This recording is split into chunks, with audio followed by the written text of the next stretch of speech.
Good morning to all of you. इससे पहले वाले लेक्चर में एब्स्ट्रैक्ट अलजेब्रा के अंदर जो यूनिट नंबर 3 है उसमें हमने डिस्कस किया था, जो इससे पहले वाला जो लेक्चर दे रखा उसमें हमने रिंग से रिलेटेड कुछ डेफिनेशन के बारे में डिस्कस किया था।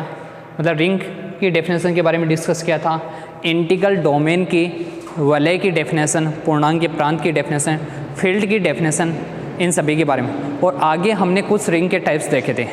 एक हमने थ्योरम के बारे में भी डिस्कस किया था कि अगर आपको रिंग दे रखी है और रिंग कौन सी हो, रिंग विदाउट जीरो डिवीज़र हो, शून्य भाजक रहित वलय हो, अगर वलय दे रखी है और वलय कौन सी शून्य, तो उसमें निरसन नियम लागू होता है। दैट्स मीन उसमें कैंसिलेशन लॉ अप्लाई होगा। ये हमने थ्योरम भी डिस्कस की थी, वो हमने कर लिया था। अब उससे से आगे जो उससे रिलेटेड जो नेक्स्ट थ्योरम है वो डिस्कस करेंगे। आपको वो थ्योरम तो समझ में आ गई होगी। पहले आपको उसके डेफिनेशन ज़रूर देखनी है। अगर आपने पहले वाला लेक्चर नहीं देखा तो सबसे पहले आपको वही देखना है, क्योंकि वो अगर आपने देख लिया, बेसिक कॉन्सेप्ट आपका क्लियर होना चाहिए। अगर बेसिक कॉन्सेप्ट जब तक क्लियर नहीं होता है थ्योरम समझ में नहीं आते। नहीं तो फिर बोलते हो सर थ्योरम रटना, तो हाँ रट्टा ही मारोगा, बाद में और क्या करो, समझ में को नहीं आ, बाद में भी समझ में को नहीं आ, रट्टा मारे कौन समझ में आओ। थ्योरम की आपको थ्योरम को समझना होगा। अगर थ्योरम समझोगे तो आराम से आप प्रूफ कर सकते हो। आप क्या करते हो, रट्टे मारने के लगे रहते हो, वहाँ पर रिंग आती है, ring without non zero divisor.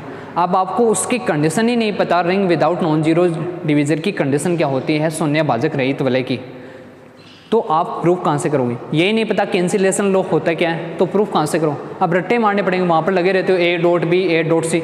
अगर ए इधर उकचुक हो गया तो सारों मामलों उकचुक हो जाए। वहाँ पर ए भी आपके पास है, नहीं कोई फ़र्क नहीं पड़ता, ए बी सी है, एक्स वाई जेड है। अगर आपको कैंसिलेशन लॉ अगर पता है तो आराम से वो कंडीशन प्रूफ कर सकते। ठीक, नेक्स्ट थ्योरम दे रखी है, उससे रिलेटेड हम नेक्स्ट थ्योरम डिस्कस कर रहे हैं। क्या है,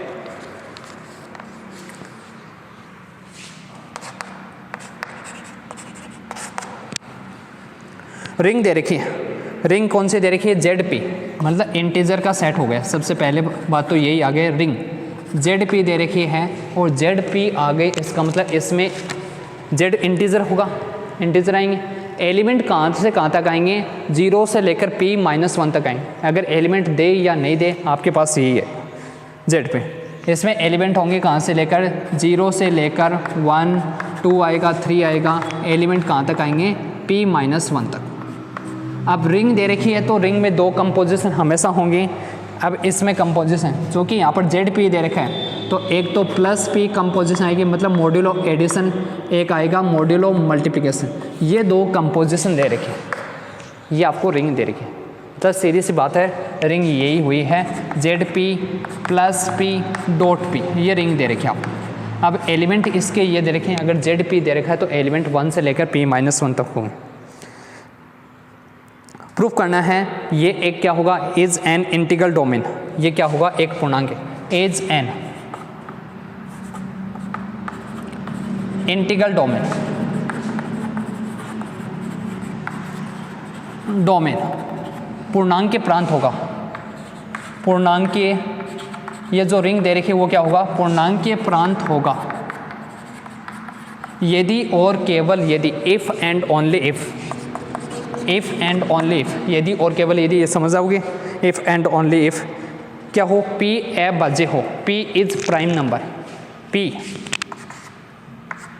अभाज्य हो, p अभाज्य यानी प्राइम नंबर, प्राइम हो। ये आपको कंडीशन प्रूफ करनी है। आपको कोई भी एक रिंग दे रखी है, उसको आपको इंटीग्रल डोमेन प्रूफ करना। अब इंटीग्रल डोमेन के लिए मैंने आपको कंडीशन बताई थी रिंग के लिए। सबसे पहले वो तीनों कंडीशन आपके माइंड में आने चाहिए integral domain.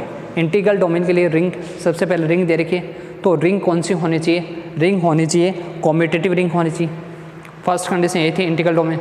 Ring without zero divisor होनी चाहिए, और एक कौन सी होनी चाहिए, आइडेंटिटिव रिंग होनी चाहिए, मतलब तत्सम की वलय, या यूनिट रिंग विद यूनिटी। मतलब इंटीग्रल डोमेन के लिए आपको 3 कंडीशन प्रूफ करनी होती है। पूर्णांक के प्रांत के लिए इंटीग्रल डोमेन की 3 कंडीशन कौन कौन सी हैं। फर्स्ट कंडीशन कौन सी होनी चाहिए, कॉम्यूटेटिव रिंग, कॉम्यूटेटिव रिंग यानी क्रम विनिमय वलय, क्रम विनिमय। सेकंड कंडीशन आएगी, कौन सी आएगी? Second condition ring with unity, इकाई सहित वलय, रिंग विद यूनिटी। और थर्ड कंडीशन होती है कौन सी?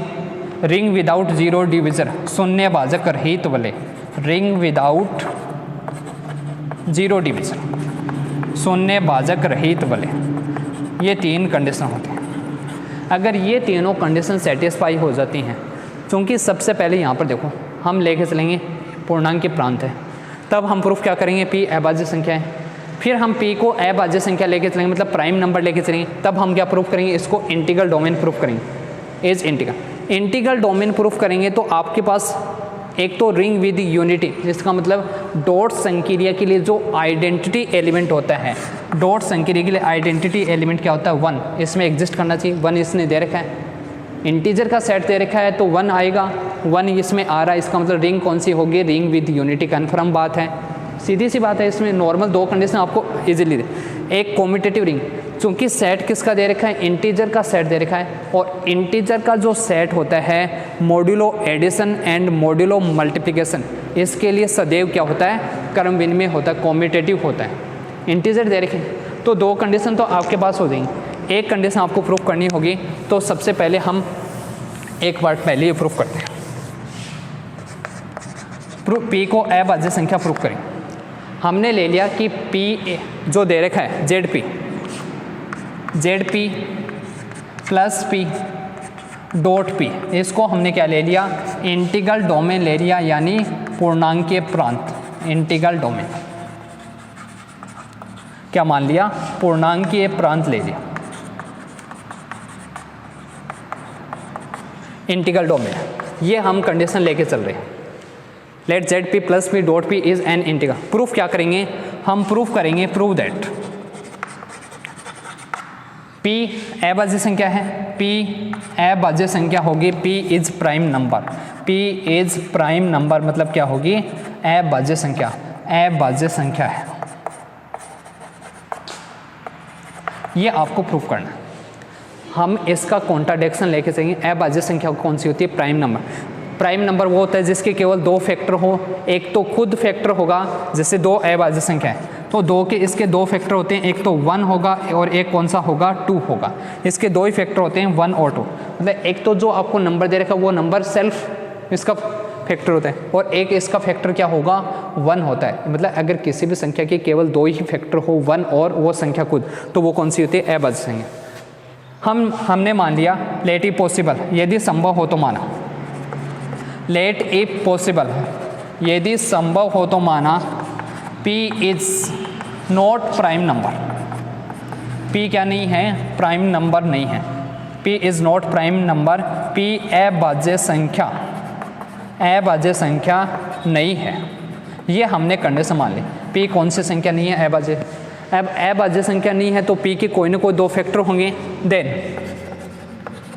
देन देयर एग्जिस्ट, एक तो P1 आएगा और एक P2, इसके दो फैक्टर मान लिए। सच दैट कौन सी कंडीशन आएगी? इस प्रकार होंगे कि P की जो वैल्यू आएगी वो किसके इक्वल आएगी? P1 dot P2।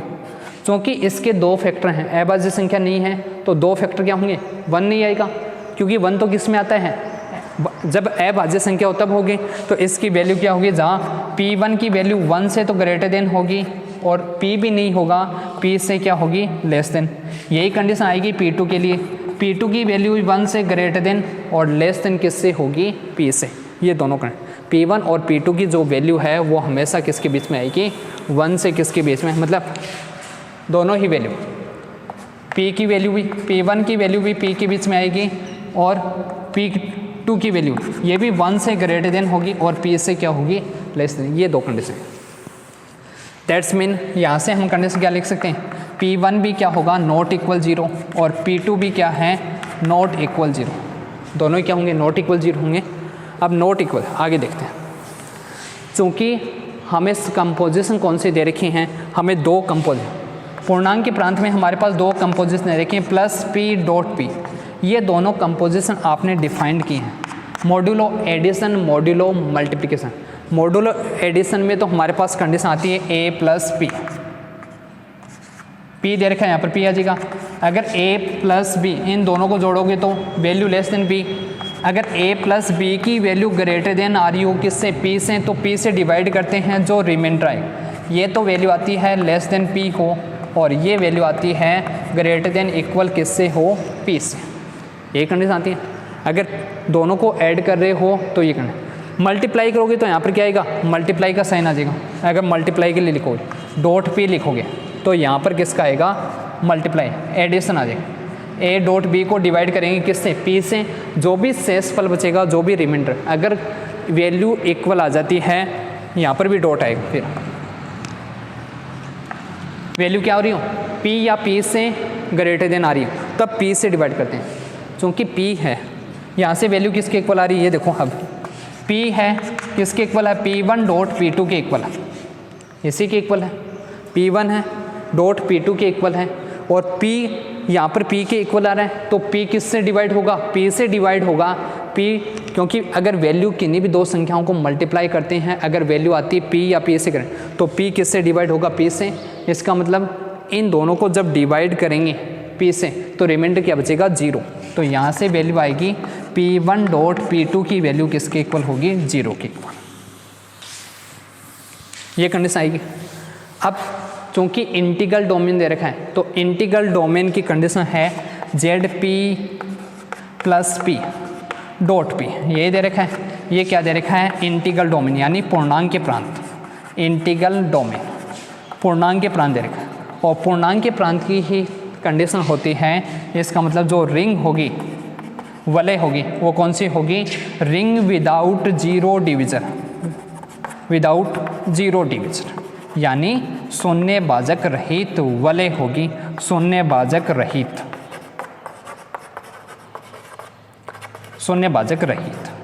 और शून्य भाजक रहित वलय की कंडीशन होती है अगर किन्हीं भी दो का डॉट 0 हो तो या तो p1 0 होगा या p2, यहाँ से तब हमारे पास कंडीशन क्या आएगी, या तो p1 0 होगा, दिस इम्प्लाइज या तो p1 0 या फिर क्या आएगा p2 0 आएगा। दोनों में से एक वैल्यू क्या होगी, 0 होगी। किन्हीं भी दो का डॉट तभी 0 पॉसिबल है जब दोनों में से एक क्या हो, 0। ये शून्य भाजक रहित की कंडीशन है। लेकिन p1 और p2 हमने निकाले थे, दोनों क्या है, नॉट इक्वल 0। बट p1 भी क्या था, नॉट इक्वल 0 और p2 भी क्या है, नॉट इक्वल 0। इसका मतलब हमारे पास क्या आ गया, कॉन्ट्राडिक्शन आ गया, एक दूसरे के अपोजिट कंडीशन आ रही। यहाँ से तो बोल रहा है कि दोनों में से एक वैल्यू 0 होगी और ये पहले ही कंडीशन बोल चुका है कि दोनों ही वैल्यू क्या हैं, नॉट इक्वल 0 हैं। तो हमारे पास इसका क्या आ गया, कॉन्ट्राडिक्शन। अब कॉन्ट्राडिक्शन आ गया, इसका मतलब p कौन सी संख्या नहीं होगी। हमने जो कंडीशन मानी थी वो गलत हो गई। हमने क्या माना था, p अभाज्य संख्या नहीं है, इसका मतलब p कौन सी संख्या होगी, अभाज्य संख्या होगी। देश p क्या होगी, अभाज्य संख्या, p इज प्राइम नंबर। ये हमारे पास आ जाएगा क्योंकि कॉन्ट्राडिक्शन आ गया। और कॉन्ट्राडिक्शन कब आया, जब हमने p को क्या माना, p अभाज्य संख्या नहीं है, तब हमारे पास इसका कॉन्ट्राडिक्शन आया। इसका मतलब p क्या होगी, अभाज्य संख्या ही होगी। ये हो गया। कन्वर्स चलते हैं।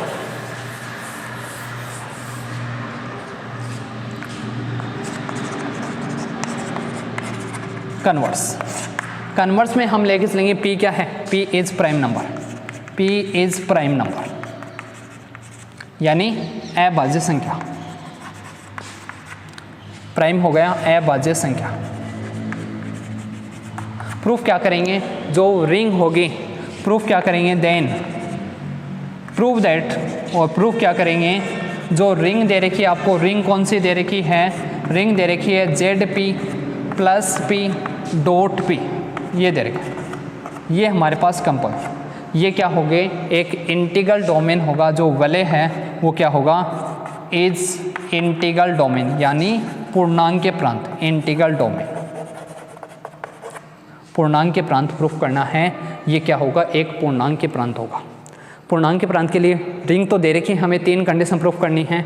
चूँकि फर्स्ट कंडीशन क्या लिखेंगे, फर्स्ट कंडीशन हम प्रूफ करेंगे कॉम्यूटेटिव रिंग या फिर रिंग विद यूनिटी, वो कंडीशन मानो, रिंग विद यूनिटी यानी इकाई सहित वलय, इकाई सहित वलय।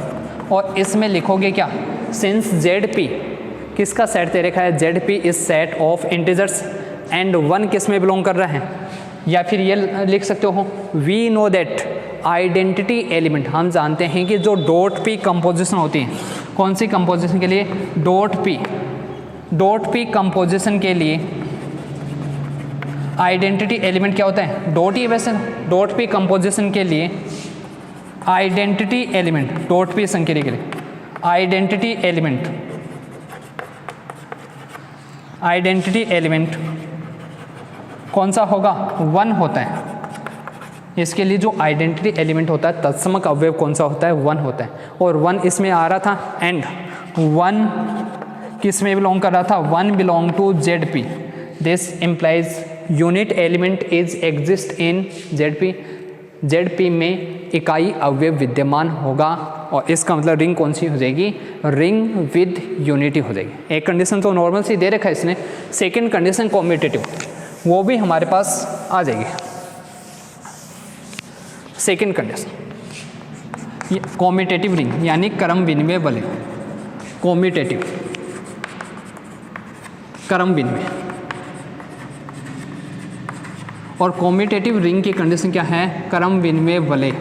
इसकी कंडीशन, कॉम्यूटेटिव रिंग की कंडीशन है कि इन्हीं भी दो को अगर मल्टीप्लाई करोगे, क्योंकि प्लस पी के लिए अगर रिंग दे रखी है तो वो हमेशा कॉम्यूटेटिव ग्रुप होता है। हम सिर्फ डॉट के लिए प्रूफ करते हैं, डॉट के लिए यहाँ पर डॉट पी कंपोजिशन है। सिंस लिखोगे क्या, यह कंडीशन आपको लिखनी है language, since Z P is set of integer, क्योंकि जेड पी पूर्णांकों का समुच्चय दे रखा है। समुच्चय किसका दे रखा है, पूर्णांक, तथा पूर्णांकों के समुच्चय में मॉड्यूलो मल्टीप्लिकेशन के लिए प्रूफ करेंगे डॉट पी, यही है मॉड्यूलो मल्टीप्लिकेशन संक्रिया, मॉड्यूलो गुणन संक्रिया सदैव क्रम विनिमय होती है। इसका मतलब दिस इम्प्लाइज, ये लिखना है क्या दे रखा है, Z P is set of integer, Z P पूर्णांकों का समुच्चय है तथा पूर्णांकों के समुच्चय में मॉड्यूलो मल्टीप्लिकेशन संक्रिया सदैव क्रम विनिमय होती है।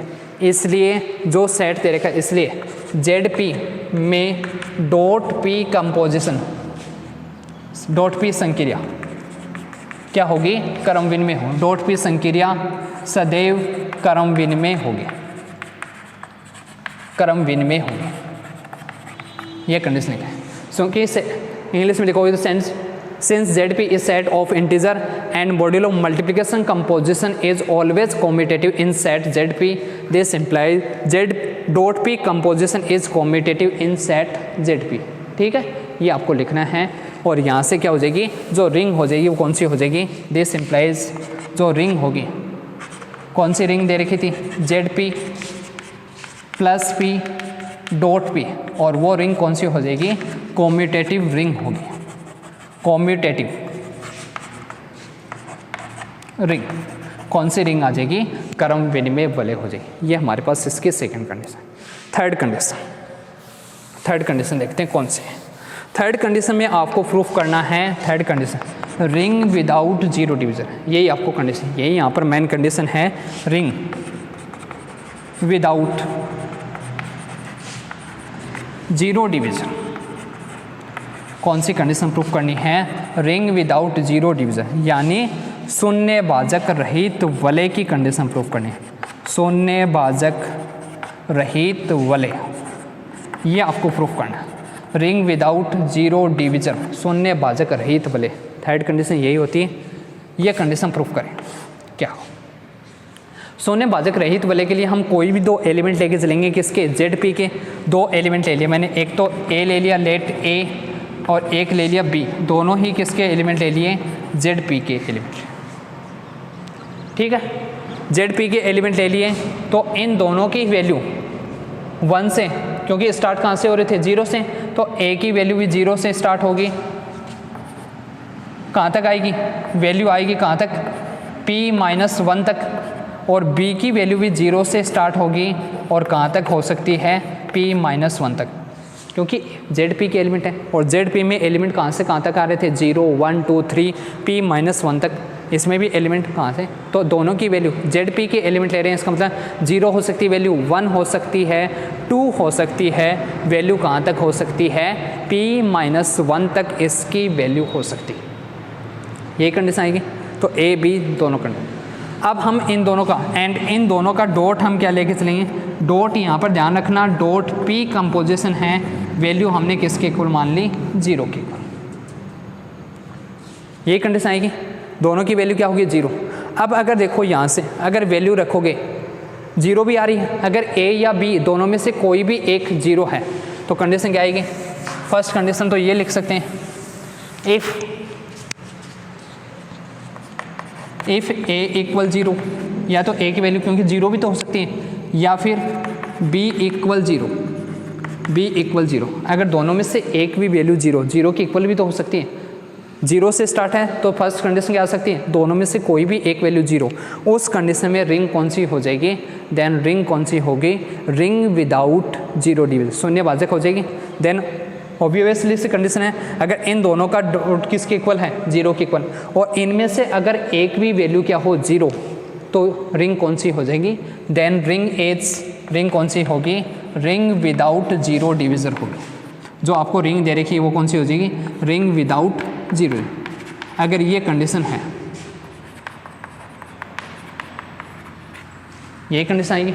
अगर दोनों में से ये कंडीशन नहीं आती, मान लीजिए ये कंडीशन नहीं है, तब हमारे पास कंडीशन क्या आएगी, ए और बी की वैल्यू। अब यहाँ से देखो, इफ़ अगर ए भी नॉट इक्वल 0 है एंड बी भी नॉट इक्वल 0 है, साथ में हमारे पास कंडीशन क्या है, एंड ए डॉट पी दे रखा है बी, इसकी वैल्यू क्या है, 0। अब 0 कब पॉसिबल है, क्योंकि 0 तभी आ सकता है कि भी 2 का डॉट कर रहे हो। 0 कब आएगा, जब ए डॉट बी किससे डिविजिबल हो, पी से, क्योंकि यहाँ पर मॉड्यूलो मल्टीप्लिकेशन कंपोजिशन दे रखी है। इसका मतलब क्या होगा, जो ए डॉट बी है वो किससे डिविजिबल होगा, पी से, तभी तो आएगी।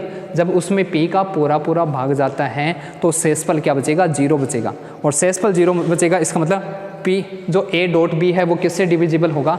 जैसे ए डॉट बी की वैल्यू आ गई, ये आ गई, पी आ सकती है, 2p आ सकती है, 3p आ सकती है, 4p आ सकती है, यही वैल्यू आएंगी। तो ये तभी पॉसिबल है जब p ए डॉट पी किससे डिविजिबल हो, p से। अब अगर ये वैल्यू आएंगी यहाँ से, अगर हमारे पास वैल्यू आ गई जैसे 2p आ गया, 3p आ गया, 4p आ गया, तो दोनों में से एक नंबर, या तो 2 आ गया या 4p, दोनों में से एक नंबर क्या होगा, या तो ये होगा या दूसरा आएगा। दोनों का डॉट करोगे तो दोनों में से एक जो नंबर है वो किससे डिविजिबल होगा, p से। तो यहाँ से हमारे पास कंडीशन आएगी, या तो a होगा या फिर कौन सी कंडीशन आएगी, b होगा, क्योंकि p क्या दे रखी है, डिविजन। दोनों में से एक वैल्यू क्या आएगी, 0, किससे डिविजिबल होगा, p से, यही कंडीशन आएगी। अगर दोनों का डॉट, क्योंकि p हमें क्या दे रखा है, p प्राइम नंबर दे रखा है, p is since p is prime number, p कौन सा नंबर दे रखा है, हमें प्राइम नंबर दे रखा है। प्राइम नंबर के सिर्फ 2 ही फैक्टर होते हैं, एक तो 1 होता है, एक वो संख्या होती है। तो यहाँ से p का मल्टीपल आ रहा है, इसका मतलब दोनों में से एक नंबर क्या होगा, p का किससे डिविजिबल होगा, p से। अगर जो भी नंबर p से डिविजिबल होगा, क्योंकि a से, यहाँ से हमारे पास कंडीशन क्या आएगी, दिस इम्प्लाइज, अगर a से डिविजिबल, लेकिन a की वैल्यू क्या है, p से, यही तो कंडीशन थी। a की जो वैल्यू लेके चल रहे थे वो 0 से तो ग्रेटर देन थी और लेस देन इक्वल थी किससे, p माइनस a से, ये बट a की जो वैल्यू है वो क्या थी, 0 से ग्रेटर देन या लेस देन इक्वल किससे, क्या लिख दिया, उल्टा लिख दिया, a की वैल्यू लेस देन इक्वल किससे, p माइनस 1 से, यही कंडीशन थी हमारे पास। ये इसका मतलब पॉसिबल कब होगा, वो कंडीशन लिखो या नहीं लिखो, यहाँ से कंडीशन आ जाएगी। ये p माइनस 1, p से डिविजिबल नहीं हो सकता, ना ही 1। आप ये वैल्यू लिखोगे, अगर a की वैल्यू आपने लिखी 1 लिखो, चाहे 2 लिखो, 3 लिखो, p माइनस 1 लिखो, ये कोई भी नंबर p से डिविजिबल नहीं है। सिर्फ कौन सा नंबर होगा, अगर a की वैल्यू 0 हो तो वो p से डिविजिबल होगा। तो ये कंडीशन क्या आएगी। ऐसे ही b के लिए कंडीशन दे रखी है, b की वैल्यू भी क्या थी, 0 से किसके बीच में थी, p माइनस 1 के बीच में।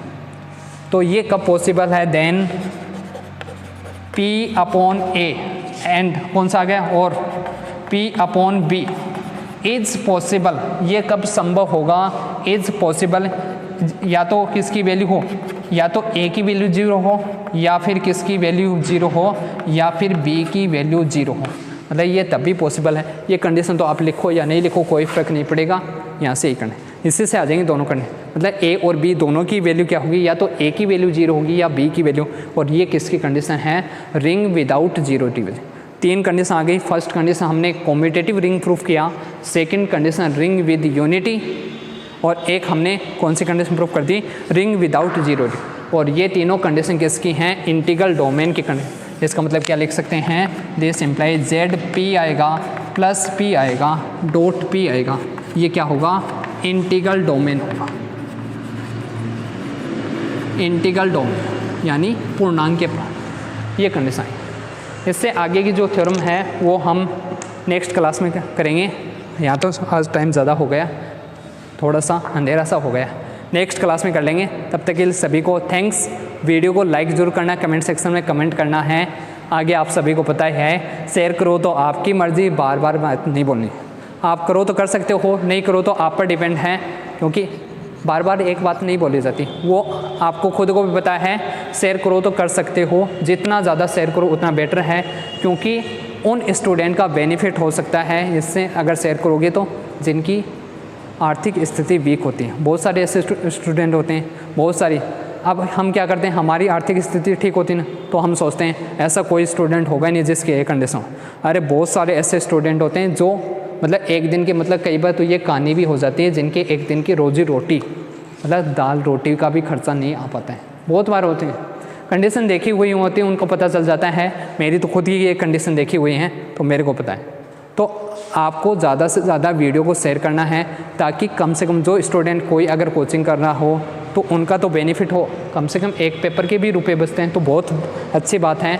या फिर कोई प्राइवेट कर रहा हो तो उसका बेनिफिट हो सकता है जिसके नहीं समझ, तो आपको शेयर भी करना है ज़्यादा से ज़्यादा सभी को, क्योंकि आप जितनी भी क्लास, सभी क्लासेस की देखें, चाहे फर्स्ट ईयर, सेकेंड ईयर हो, फाइनल हो, MS से प्री हो, सभी की वीडियो तो आपको शेयर करना। Okay, thank you very much.